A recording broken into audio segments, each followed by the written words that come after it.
يا مستر، هو انت جاي فرحان كده وما شاء الله مبسوط كده، وهو في ايه؟ انا عايز اقول لك اول حاجه ان انت تصادف المراجعه بتاعتك في العيد، فانا جيت اول حاجه ان انا اقول لك كل سنه وانت طيب. دي اول حاجه. تاني حاجه، الامتحان هنا.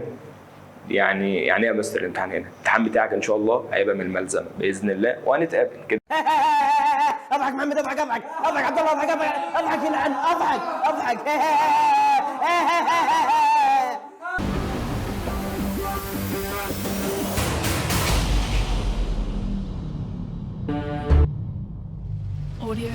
هو راجل مبتكر وممكن يجي لك باي حلول، يبقى كام اب ويز مع بعض كده ياتي بيه يا اما حلول يا اما افكار. خلي بالك.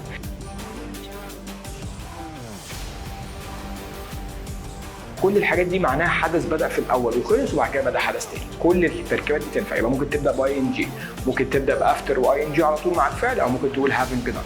خلي بالك. بعد كده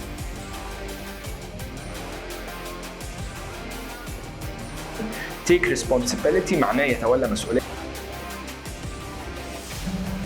في الكونكلوجن تو سم اب، عشان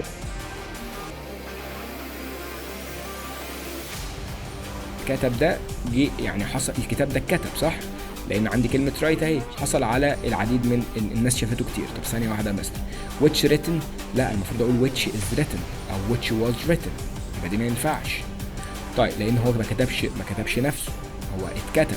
هو ده طبعا ما تنفعش لان انت عندك ده كتاب، ولكن انا ممكن اقول written بقى. written فاكر لما قلت لك انت ممكن تشيل الجمله كامله وتعوض عليها بتصريف تالت بس.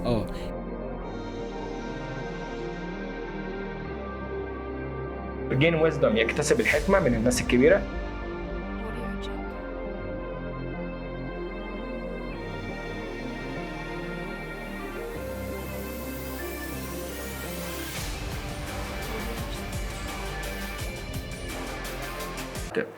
هنخلص كل حاجه مع بعض، وزي ما قلت لك الامتحان من هنا ان شاء الله باذن الله. صدقني انت تعبت وانا تعبت، وان شاء الله باذن الله ربنا مش هيضيع مجهودنا ده ويروح على الفاضي.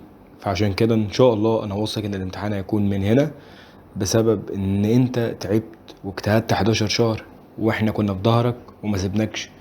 فربنا هيكافئك، احنا متاكدين من حاجه زي كده وانا متاكد من حاجه زي كده، لان ما ينفعش السيناريو يكون غير كده بسبب اجتهادك طبعا وتوكلك على ربنا.